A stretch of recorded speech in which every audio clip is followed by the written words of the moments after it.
Hello, my name is Tanya Misselt. I am the director of the River Falls Public Library. I want to welcome you to tonight's program with Jessica Peterson, author of Thistles and Thorns.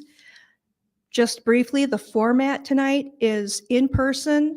It's also live on Facebook and will be live on YouTube. There's usually a little bit of a delay on YouTube. And it's also going to be recorded so that people can watch it on YouTube or Facebook later. People who are watching virtually, we welcome your questions. You can go ahead and type them in, and when we get to the Q&A part of the presentation, we will include you in that.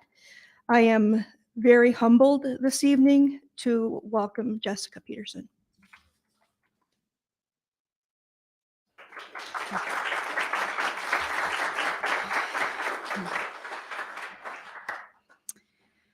I am here before you, a survivor of horrific trauma and loss. I am here before you, a mother full of sorrow and joy. I am here before you, a testament to the light pushing back against the darkness. I am here because a community of men, women, and children stood up to hate, anger, and fear and carried me towards healing, recovery, and justice. On July 10th, 2012, my world ended, but my life continued. That was the day that my children were murdered by their father. That morning, I woke up a single mom of 3 amazing daughters, Amara, Sophie, and Cecilia. I had built my whole life around raising those complicated creatures. Amara was born wise and had spent the last 11 years just getting smarter. I was barely 21 years old when she made me a mother, and I can't claim to be the cleverest thing she ever made. Mara was born an old soul. She was incredibly intelligent and always very logical. Amara took a scientific approach to every aspect of life. Everything was an experiment to be documented. When asked in kindergarten what her favorite book was, she responded, "Well, I prefer nonfiction, and my favorite book is Stephen Hawking's What's Out There." And by the time she was 10, she would be caught reading college algebra books late at night. Amara's goal was to go to MIT and be a scientist. She had discovered that she could watch videos of MIT lectures online and devoured the series. She loved baking, and by the time of her passing, she was making meringue pies from scratch, something I think I will never be able to do. She played soccer from a very young age and loved the sport and her teammates. Amara adored animals, even the unlovable ones. She found a spider in our basement and would catch bugs to feed it. She loved deeply and was always open to adding people to her heart. Amara would have changed this world for the better in a million different ways and was a blessing to us all. Sophie was also a blessing, but not always so easy. Sophie came into this world to challenge every preconceived notion she encountered and infuse emotion into every interaction she had during her short 8 years on this planet. Sophie was an enigma to behold. She was an artist to the depths of her soul. She was stubborn, confident, and utterly self-contained. Sophie did not require or desire anyone's approval or praise. Everything for her was about feelings and emotions. She loved as deeply as she loathed. Sophie would taunt her sisters into tantrums and then turn around and be the first to defend them. She was a notoriously picky eater, and her favorite food was spatzel from the local German restaurant. She found her sport when I enrolled her in Aikido, a type of Korean martial arts, to help her channel her many strong emotions. She enjoyed Girl Scouts and participating in church activities. The child was a monkey that scaled anything and everything from trees to stop signs. Sophie prided herself on being a defender of the downtrodden. She was stunningly beautiful inside and out. She was kind and affectionate to those she brought into her world. She had a sharp wit and a quick mouth, which she often used. By the time of her passing, she was already making competition-winning art and was crafting her path in life. Sophie was my philosopher who saw no point in simply talking, and was instead always focused on creating something, be it an object or an experience. Sophie made life interesting, complicated, and worthwhile. Cecilia was our baby. 5 years was long enough to know that she was the embodiment of love and light, but not long enough, nowhere near long enough, to know what impact she was going to have on us all. Cia was the baby of the family, the neighborhood, the world. She was everyone and anyone's baby. Cecilia embraced the world and trusted that everyone was looking out for her. Cia was energetic, affectionate, and sweet friend to everyone she encountered. She knew that she was the last child, and like a typical last born, loved that which she could never have. She knew that she was the last child, and like a typical last born, messed that up. That which she could not have. Her greatest wish was to have a baby sister or brother or both, or if we can't have a baby, can we please at least have some kittens? Even as a baby, she would try to hold and mother other babies, even if they outweighed her. Cecilia adored bugs as well. She often loved them to death and or dismemberment. She would just pick up the grossest, creepiest, crawliest things and smother them with affection. Cecilia was also my music head offspring. She enjoyed a wide range of tunes and would often go into detail about what her feelings were about a song. I like the beat, but not the words. Or, "This is perfect, Mom, put it on my Facebook," were common phrases while we listened to The Current while driving to daycare. Cecilia enjoyed books, glue, and more glue. She was creative and inquisitive. Cecilia was so young when we lost her, and so much about her was undiscovered, but during her short time with us, her soul was an open book, full of love. It was a chaotic morning, like most. We all had dentist appointments early in the day. The girls loved the dentist. Frankly, they just loved interacting with anyone and everyone they could. Amara had band camp that morning, so she went first. Fallon, our nanny, picked her up and dropped her off at school and then came back for the other two. I don't remember if I even really hugged them goodbye because it was a rush of rotating bodies and signing paperwork. Why would I stop the rushing river of responsibilities to hold my babies and tell them I love them when I expected decades of hugs, kisses, and opportunities to luxuriate in their presence? I never imagined those would be our last moments together. I finished my appointment, made a half-hearted promise to floss more, and headed out to fix the world with my social worker skills, one care conference at a time. We had big plans that night. I was going to introduce them to Matthew, a man with whom I'd become quite smitten. After dinner, we were all going to go to a concert in the park. All three girls love music, and they were very excited to see Carolina Smith and the Goodnight Sleeps. The night before, we'd practiced hula hooping while listening to Tank Top on YouTube. Amara had become quite competitive in the hula hooping arena and was getting a bit too close to my crown for comfort. When Aaron called me that afternoon, while I was in the middle of writing case notes, I was simply irritated with having to deal with him. We'd been through a lot together. Over a decade of marriage, almost a year of separation, and a solid 6 months of divorce. Aaron had not seen the girls in almost 3 months and had been spending the last month repairing his relationships with all of us via Skype and stilted phone calls. He was supposed to be in North Dakota cashing in on the building boom that was a reaction to the oil boom. Instead, he said he was in town and wanted to see them. Who was I to deny my children the attention of their wayward father? I called Fallon, tell her about the change of plans, and gave her my blessing to leave as soon as he got there. I spoke briefly to Amara on the phone, but can't remember the details of her words or the sound of her voice. I know all three girls were ecstatic to see him and show him all of their projects and treasures they'd accumulated since the last time they saw him. He called me when I was leaving the office, walking towards my car to a future that only seemed brighter with every step I took. I answered, expecting him to let me know the girls were waiting for me at home. "You can come home now," he said. "I've killed the kids." By the end of that day, I was a broken, hollowed out shell. There is no word for a mother that has lost a child. There is no word for a mother who's lost all of her children. I became empty arms, I became the sound of stilled hearts. I became a gaping wound of sorrow. Then I remembered that I was still a mother. I still had work to do. My babies needed me. They needed me to be the light in this dark world. I couldn't do it alone, and I didn't have to. From the moment I called 911 until the day their murderer was convicted and sentenced, a horde of professionals carried me through and worked hard to care for my girls.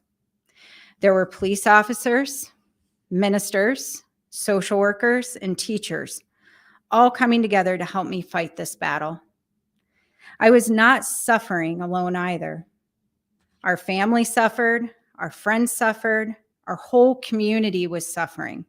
People who never knew we existed until the news of my baby's demise spread across the world suffered with us.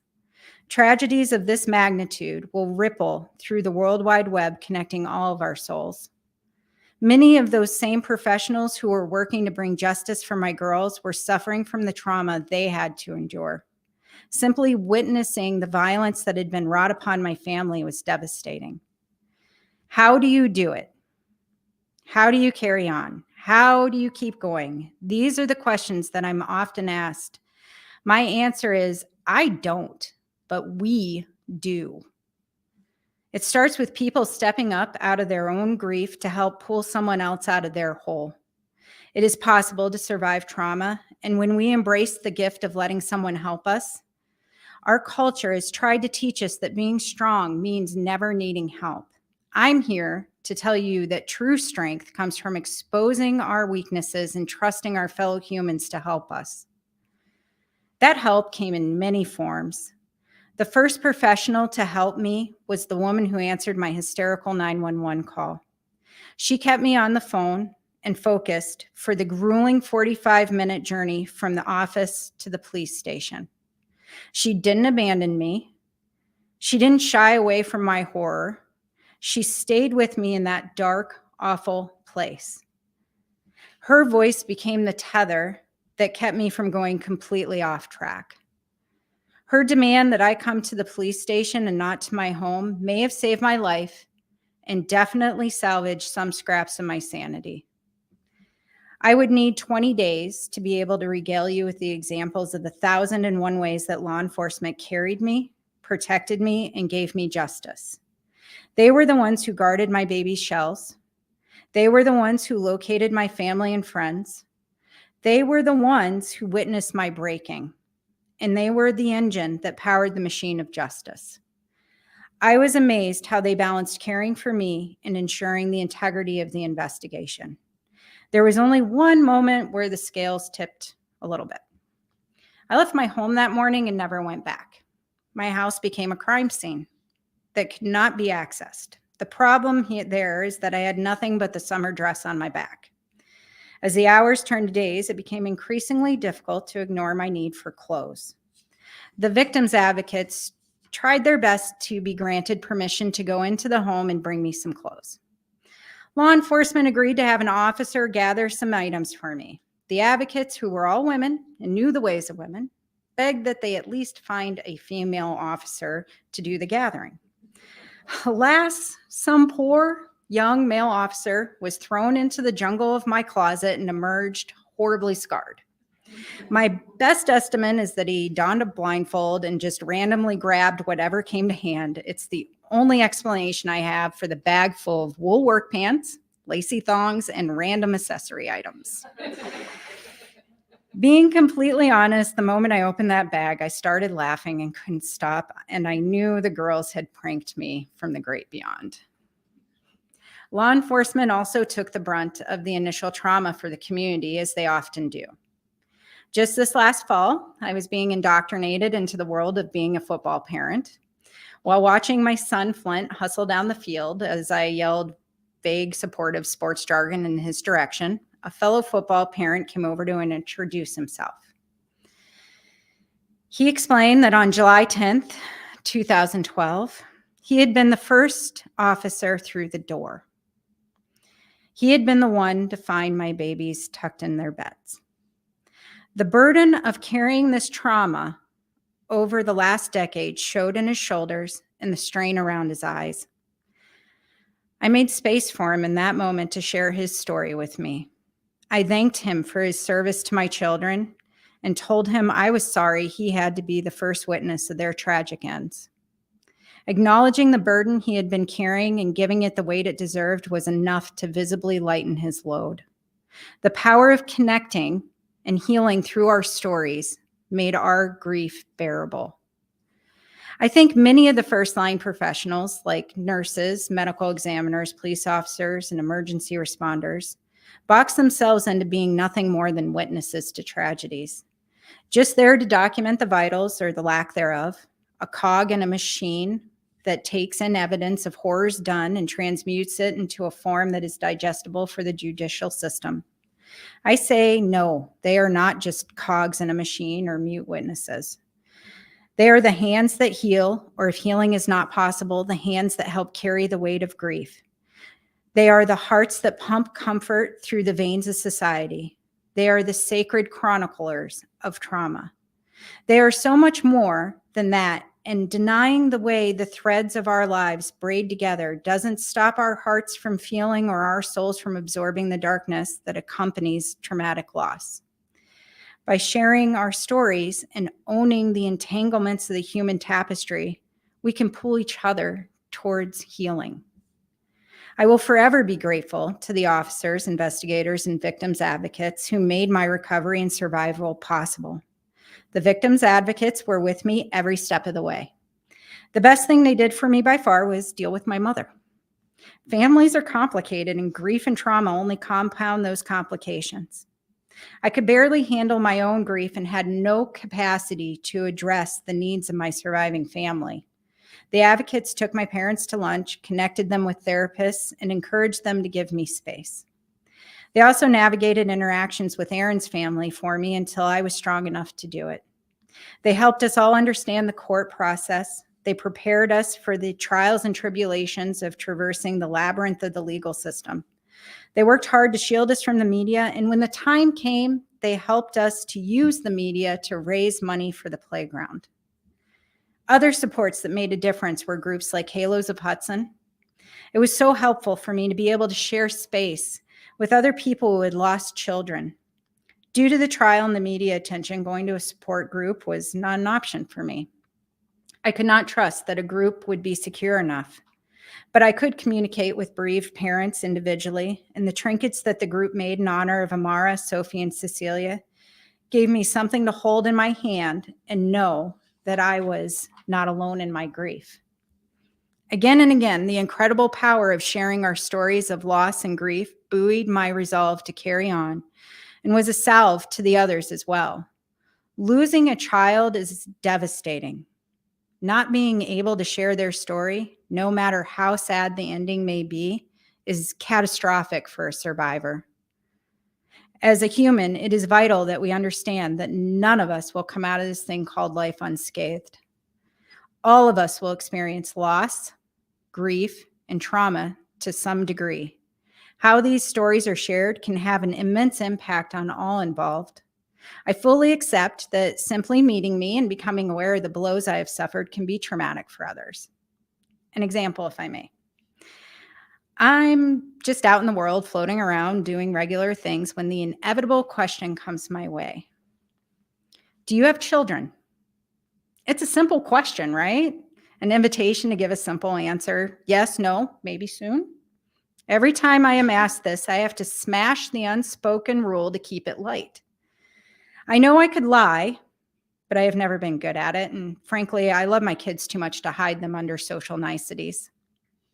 My answer is always, it's complicated, followed by emotionally gut-punching an innocent breaker of social ice with this line. I had 3 daughters, and here's the really tricky bit, which word to choose. Died, which leads to questions of how, were murdered, cut straight to the quick. Lost is gentle but too vague and confusing. Slaughtered, which is far too sharp for a blunt truth. Or the age-old past. While the person is processing this undigestible information, I rush in to fill the vacuum with the rest of my answer. And now I have 2 more living, breathing children and a couple of stepkids that I can't claim by blood but still parent. So yeah, it's complicated. And I'm sorry too that some of the mess that is me has gotten onto you. But I am not sorry for my sorrows or my joys, and I will never be sorry you asked. There have been times where my answers have caused the inquirer to cry or to rage or simply sink into a protective shell of denial. But most often, my truth is met with empathy and gratitude for bringing more honesty and vulnerability into this world. By being honest about my own story, I give others an opening to share their hard truths. So yes, my particular tale can cut one person, but be the salve to another. Shortly after the girls died, I became acutely aware of how much my community needed me to give them a focus and a purpose for the pain they were experiencing. To take all of that energy and turn it into something positive before it soured and turned dark. I had to let people care for me, make meals for me, house me, and frankly, love me. I am a strong-willed, independent, and stoic woman. I have a very wide streak of I do it myself, left over from my toddler years that I have not let go of yet. Just ask my mother. It is so hard to give that gift of letting someone else care for us and help us. But that is what we all have to do to survive in this world. We have to help each other and give others an opportunity to help at the same time. There were hard times and difficulties to overcome as well, and I still have hard days. I always will. The nature of their deaths meant that every aspect of mourning them would be complicated. We were able to have a memorial service within a week, but would not be able to lay them fully to rest for a year. The milestones of viewing their empty shells, cremating them, and interring them would spread out over those long months because at first they were evidence of a crime and not the products of my barely beating heart. The victims' advocates and funeral home directors walked that path with my family, guiding us through each painful moment. First came the spontaneous events of grief, candlelit vigils, shocked and shattered souls clinging to each other and their children more tightly, plans derailed, and conversations never meant to happen going on through the night. I've seen pictures and read news stories of these things, but was not physically present for them. I often think of these community responses to tragedy like emotional popcorn. First, a few kernels of grief explode, showing the rest of us the power of bursting through hard shells of propriety to share the pain, love, and shock. While I sank in a pool of grief, the community gathered on corners and in parking lots to share the loss of Amara, Sophie, and Cecilia. They held each other up, and in doing so, created a safety net for me to fall into when I finally returned from the abyss.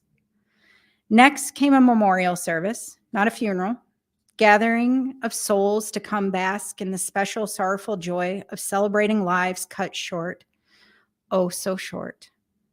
It was a large event filled with pictures of the girls and objects that represented their missing bodies. I remember very little of it. There was a moment I do recall. I was outside looking at the stars, smoking a cigarette. I'm not a smoker, but that night I needed to burn something. I remember someone's aunt hugging me and saying over and over how beautiful I looked. I guess grief becomes me, I responded. And become grief, I did. In a lot of ways, because of their deaths, I become the embodiment of mourning, grief, sorrow, and loss. When people see me and know what I've lost and how I'm carrying on, it's what I've come to symbolize for them. My daughter's deaths didn't just destroy my family, it came to define me. I stopped being so-and-so's mom and became the mother of loss. After that, it was weeks of just dealing with the detritus left in the wake of such profound loss. A headstone was ordered, a plot was picked, and items were distributed. Then came the surprise. I was told to not even imagine being possible. I was given back their bodies. Initially, I was told that because they were evidence for a criminal trial, that they would be held through the trial and possibly longer. But alas, the universe and a few decent humans that do her bidding made it possible for me to get the empty shells of Amara, Sophie, and Sia after only 4 months. We had a small viewing at the funeral home for those nearest, dearest, and could benefit from the act of closure. This was followed immediately by the worst triple date of my life. 3 couples made up of godparents and significant others went with those cardboard boxes filled with what my departed daughters left behind to the crematorium. I watched as each made-to-burn coffin slid into the ovens that would reduce them to ashes. All the while, there were kind souls ushering us through this process, validating our grief, and giving us as smooth a path to traverse as possible. This was mid-November, with snow on the ground and more to come. The next round of mourning rituals would have to wait until the ice melt and spring to ascend. Memorial Day weekend found many of us together again, at least in the same physical space. This is the thing with grief and trauma, much like addiction recovery. We may all be taking the same steps, but each journey is different, and many don't reach the summit. So there we were, a bigger group than the last event, but smaller than the first.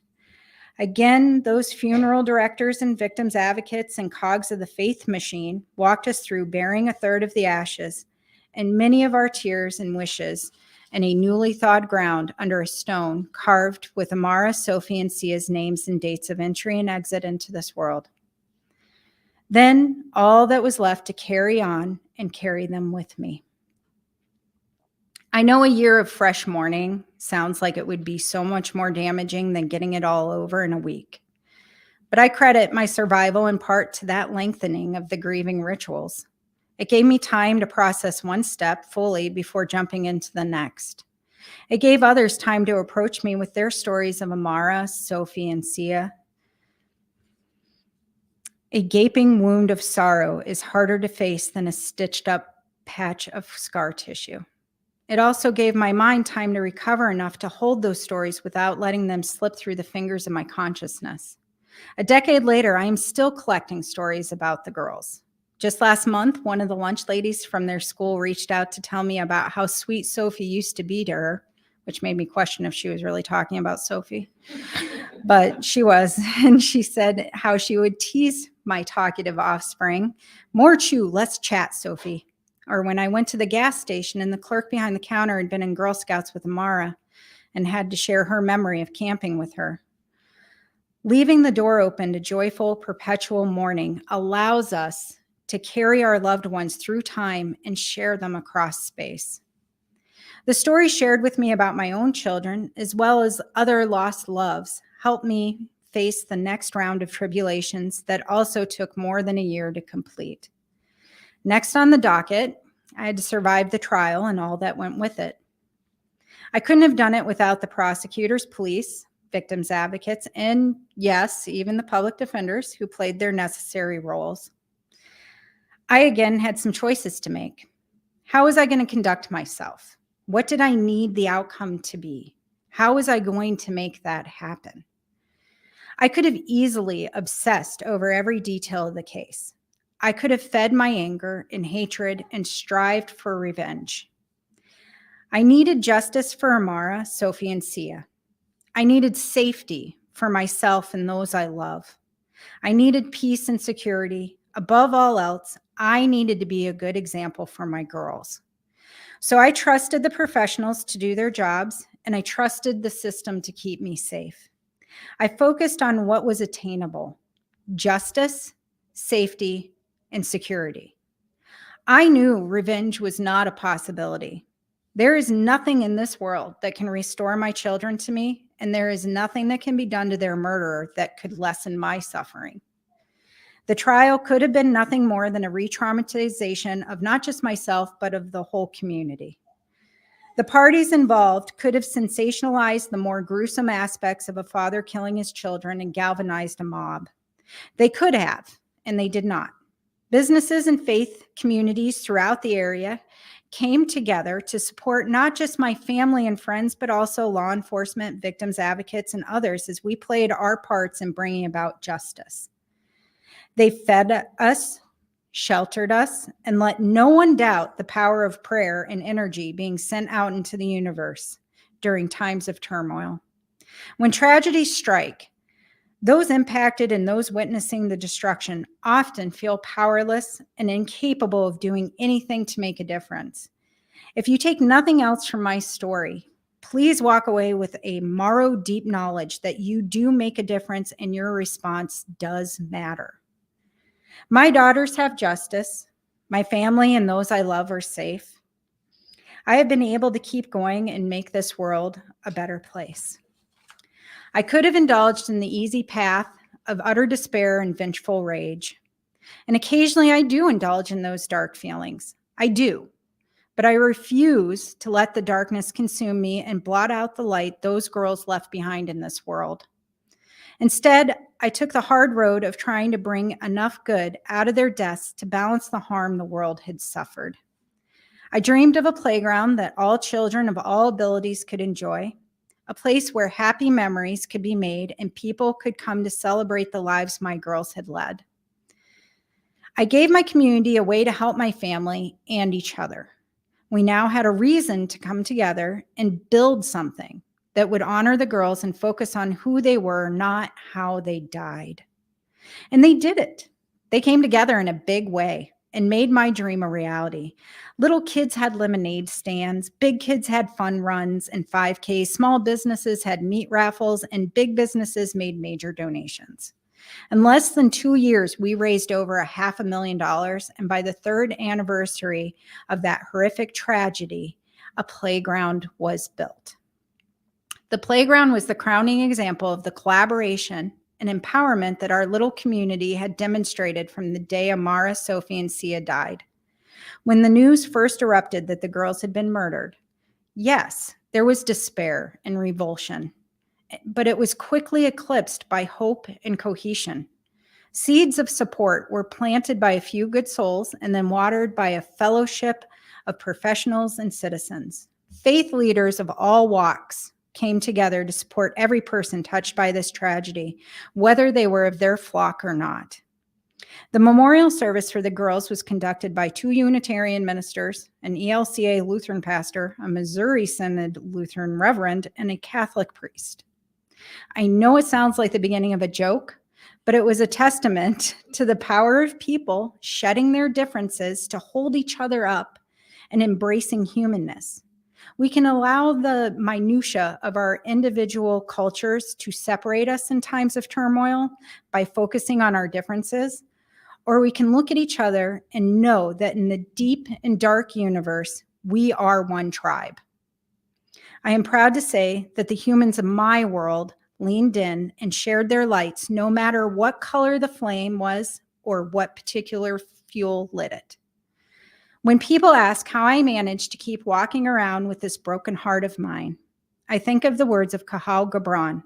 When asked to speak of joy and sorrow, he answered, "Your joy is your sorrow unmasked.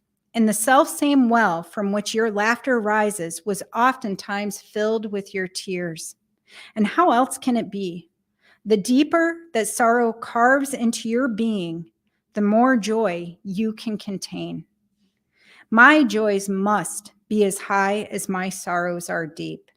I have a duty to make sure that my angels' deaths are the darkest point in my life, and that every step I take from that pitch black moment brings more and more light into this world. I had to build a life that was as precious to me as the one I had lost. I needed people around me that supported not just my survival, but my attempts to thrive. I had to battle the idea that I was forsaking Amara, Sophie, and Cecilia by striving to find love, purpose, and yes, joy. Survivor's guilt is rampant in the walking wounded, and I believe to my core that curling up in a liquor bottle or becoming a zombie of numb grief would in no way honor my beautiful girls. I would not have wanted them to suffer endlessly as a tribute to me. Do I suffer their loss every moment? Yes, I do. I feel that pain and I embrace it as fuel for my journey. Do I find solace in the life that I have cobbled together out of the ashes of my heart? Yes, I do. I strive to feel as grateful for my losses as I do for my blessings. Amara, Sophie, and Cecilia fill me to overflowing with gratitude and grace. Now the choice is yours. You can listen to my story. You can choose to focus on the heartbreak, the stunning loss, and the horrific violence that destroyed my world. Or you can embrace the healing, the love, and the hope that has resulted. The choice is yours. Will you be a bearer of light in a world of darkness?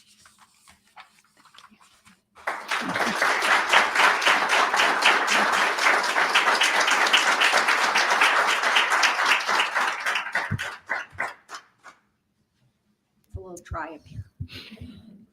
For those who are watching online, this is Tanya Misselt again, the director, and I'm off on the side here trying to bring questions from the audience. It's a tough to follow you. You have honored your girls every step of the way, and Thank you. I feel that. I'm sure everybody here feels that. Thank you. Your girls would feel nothing but pride. So thank you for that. I'm sure that a lot of people in the audience are thinking, how could I have been that person? Could I have been that strong? Could I have been that good? Does anybody in the audience have any questions for Jessica?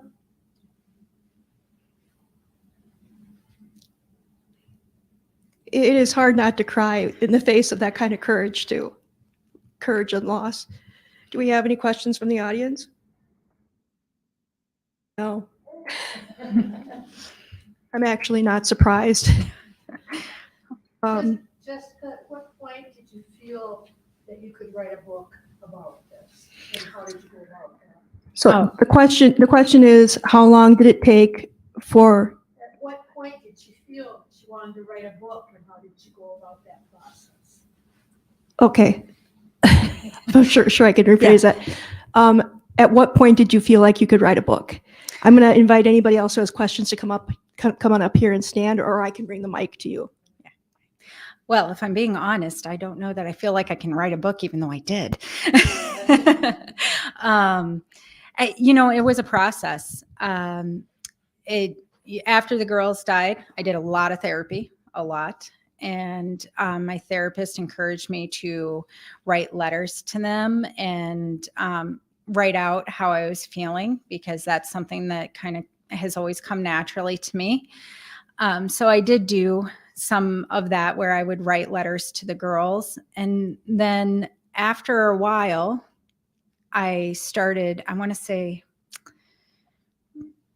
it would have been 2013. It was coming up on Sophie's 10th birthday. And I started doing the 10 days of posts for the girls on their Facebook page. So 10 days of Sophie, and then a post about her birthday. And then, well, when you do something for one child, you have to do it for the rest of them, which is partially why I stopped scrapbooking.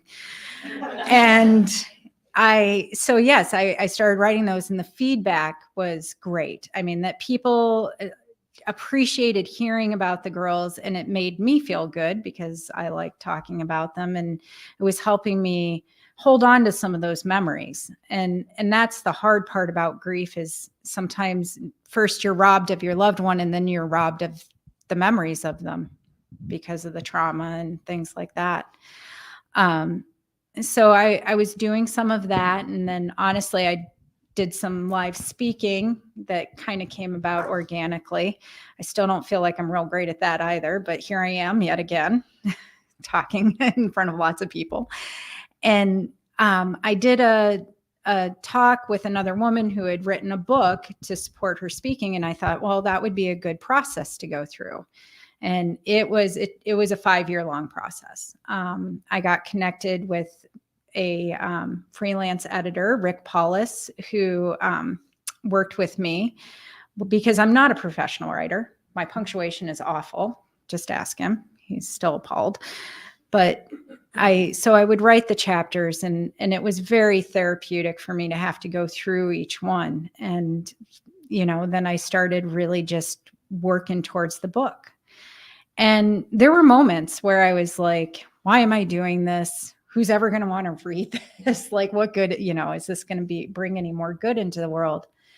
And on one of those moments where I was feeling like maybe I should just stop, I happened to encounter someone who came up to me and out in a public venue and said, you know, I know who you are and I know what you've been through. And she said, I just want to tell you, you know, my husband killed himself a couple years ago. And when that happened, I thought of you and I thought, if she can survive that, I can survive this. And that has really been my driving motivation, is to, you know, bring more of that out into the world and let people know that, yes, you can survive these hard, horrible things that life can throw at you. And that it helps everyone to talk about our griefs and our sorrows. And I can't tell you how often I encounter someone who says something along the lines of, like, I lost a child too, and felt like they could never even say their name, let alone write a book about them. And if I do anything else, I would love to bring out in people just the power of storytelling, the power of sharing, and that there is honestly a sacredness in it that this world needs more of. So hopefully that answered your question. So we do have an online question, and oops. When your grief rises, what do you do specifically? Sometimes I get overwhelmed and I cave to the sorrow. I think probably the first thing I do, and this took work, I'm not going to say it's something that came naturally at first, is I don't fight it. I feel it and I state it. And there are times where, you know, I will be in the middle of making Christmas cookies with the kids now, or some other random day where suddenly I am just missing one or all of the girls so much more than usual. And it'll just strike me. And I am standing in my kitchen crying. And I, you know, Matt will look at me and be like, what is wrong? Are you okay? And instead of saying, oh, it's nothing, and trying to tamp it down, I just say, I am really missing the girls right now. And I have people I can reach out to for those. And I think it's just being vulnerable and acknowledging it and trying not to fight it and not trying to bury it.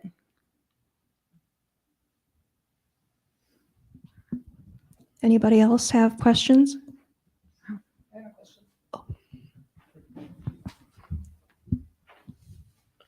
So was your husband arrested right away? I mean, I read the book, but now I can't remember, because I know the police, they moved you for quite a while. Is that because of the other that he had hired or had wanted other people to kill the whole family? Is that why? So initially there was a very short manhunt, is my understanding, because I partially, like, those, there were bits and pieces that, and this, I'm going to kind of tie in, some people may have questions about the trial in my writing the book and what I shared in the book versus what I didn't. And part of that is there was a lot I didn't know because I chose not to go back and find those things out. I was trying to be as authentic as possible about what my experience was.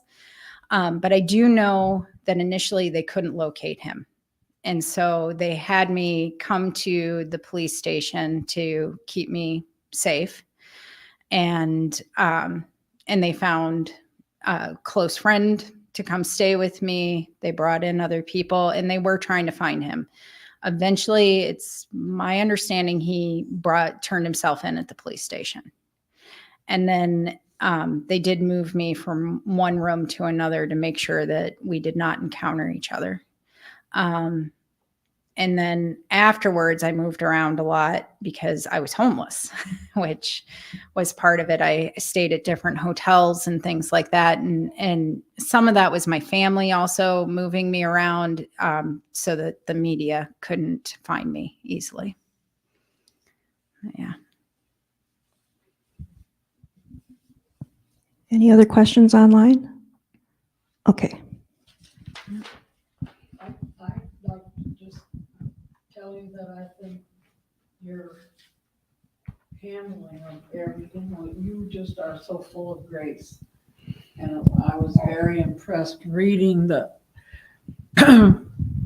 book, but also I was impressed when I heard about the children. And I've lost children, so I know that kind of grief, but you just, I just followed you, you know, to see that you were doing it and doing it all right, but you did everything with such grace. And it really was, you still are an inspiration to an awful lot of people, Thank you. especially to me. Thank you.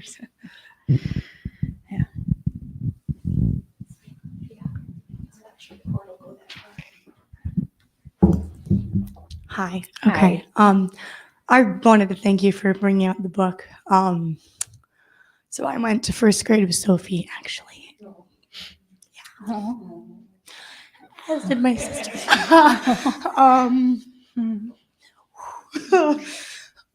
So, sorry.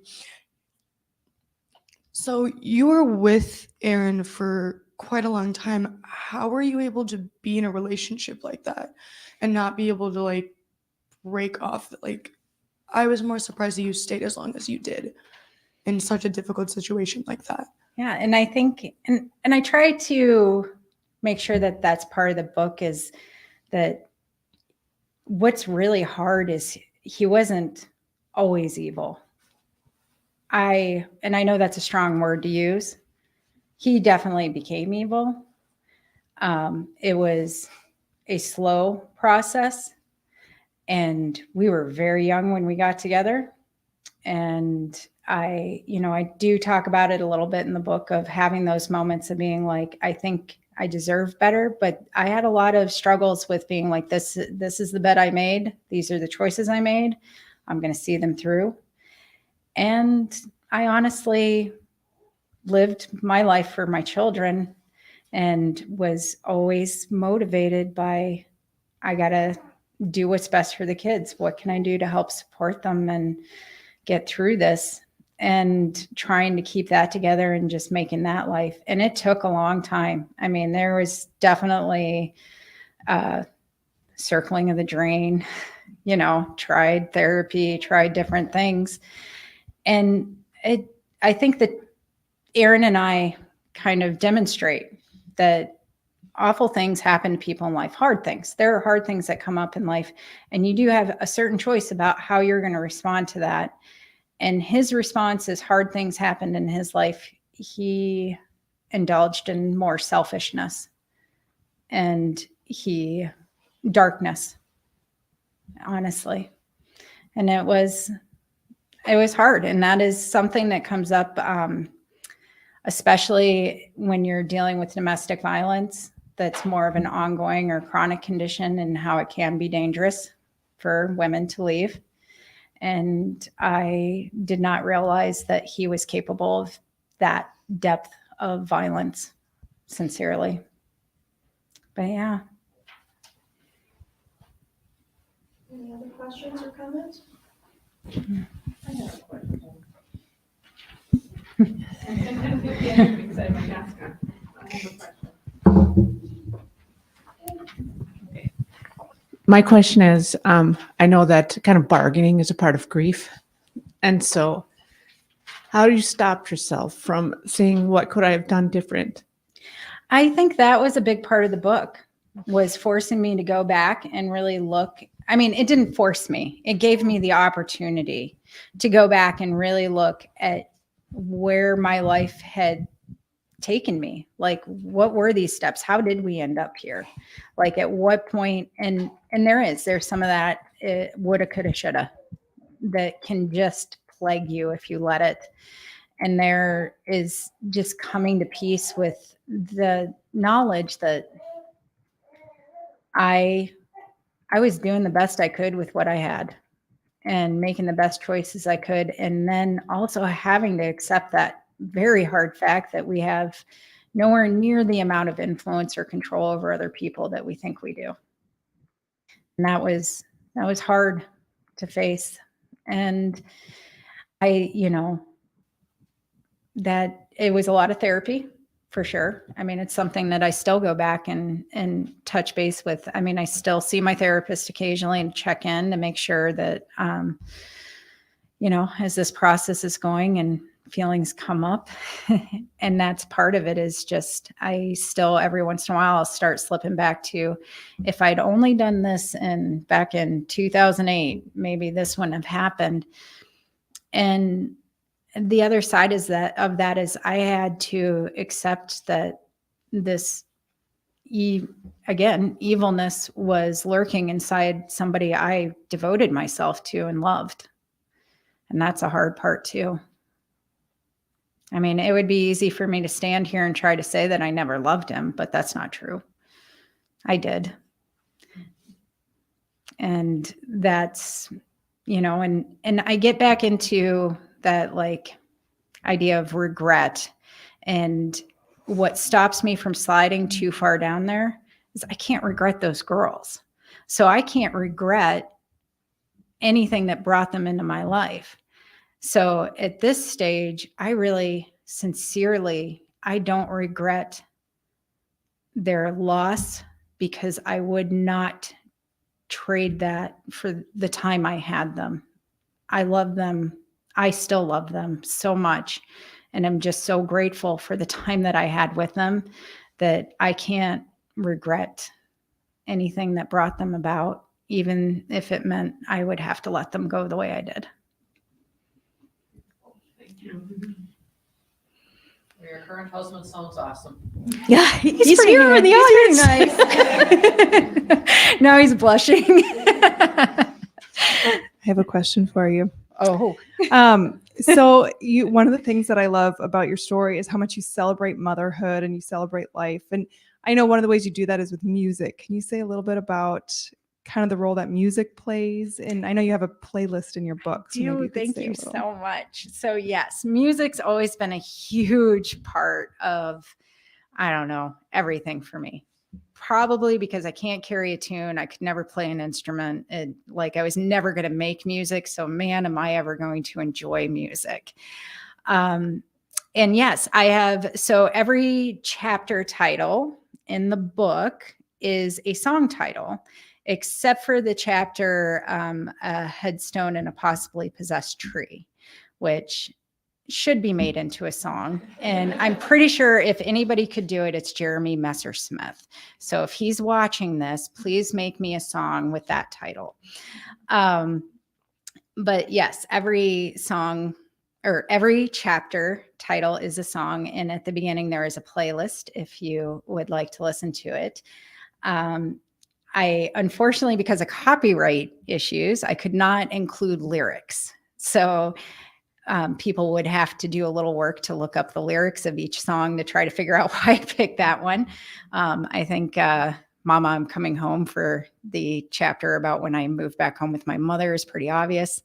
But some of them, like Holland 1945 is a Neutral Milk Hotel song. And, some of the lyrics in it are just along of, this is how we carry on and what we have to do.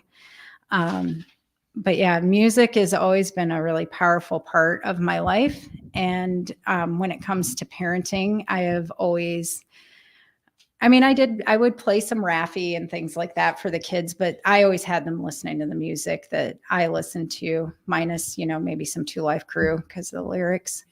But yes, every chapter is a song, and it might not be the kind of music everybody likes, but it might be worth taking a listen to. I think I covered your question. Thanks. Anybody else being shy want to ask a question or make a statement? So I have one last question. Do we have anything from? Okay, hang on. I'm getting old. It's hard to see this. Is it the second one? You now have 2 more beautiful children. How do you integrate the lives of the girls to Trinity and Flint? Yeah, that, so even the choice of having another child, and at that point, it was the thought of having one other child. And I definitely had my moments of like, don't you think the universe is trying to tell you something? But at the same time, I knew I needed to still be a mother. And I was lucky to have a very nice man willing to have a baby with me. And, and we have Trinity, and I think this is a great story. So we have Trinity, and we had her named right away for Matt. He is a man of deep faith, and he wanted Trinity for the Holy Trinity. And it made sense for me because of the Trinity of the three girls. I was like, she's going to grow up in this town. I want it to be her name, so she isn't in the shadow of the tragedy. We're just going to head it off right at the front. Well, Trinity hates her name. She hated her name so much that all of first grade, she signed all of her homework Sally, which is her grandmother's name. So, best laid thoughts. You're like, oh, I'm totally going to rock this thing with this. And yeah, just like they always do. They're like, yeah, no. And she has gotten better. Now she likes her name more, but it is Trinity, not Trinity, Trinity. And, and I gave her Hope as her middle name because that is what drives me. And we have these conversations all the time. And I think that was, I was thinking about having a baby, not thinking of having a kid growing up that's going to be an adult at some point in this town that is full of memorials to the sisters she never gets to meet. And that has been challenging. And, Matt and I both, we talked to child therapists, we've read books, we've tried everything, and they still just sideswipe us constantly. I will get questions from them out of nowhere, and I just do my best to be in that space with them and try to answer those questions.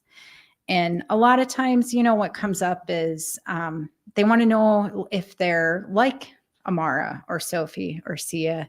And it's a balance of trying to honor that. Yeah, you have some of their qualities, but you are very much you. You are not here to replace somebody. You can't, nobody's replaceable. Like, you are your own unique, wonderful butterfly. And they are like, yeah, but am I like her like this? Am I like her like that? And then I found the trick with Trinity, at least, is I say, well, yeah, you have those characteristics because so do I. Because your sister was like me and you're like me too. And then she doesn't want to be like me. So.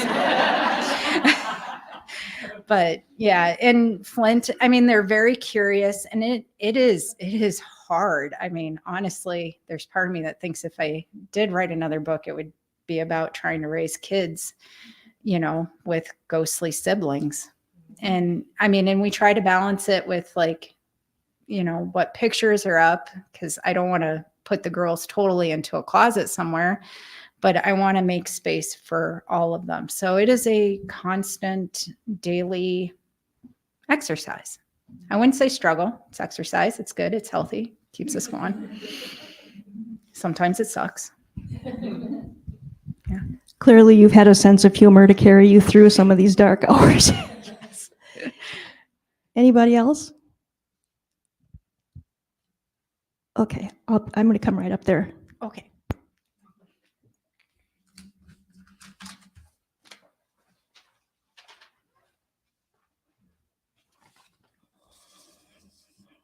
Thank you, Rebecca, for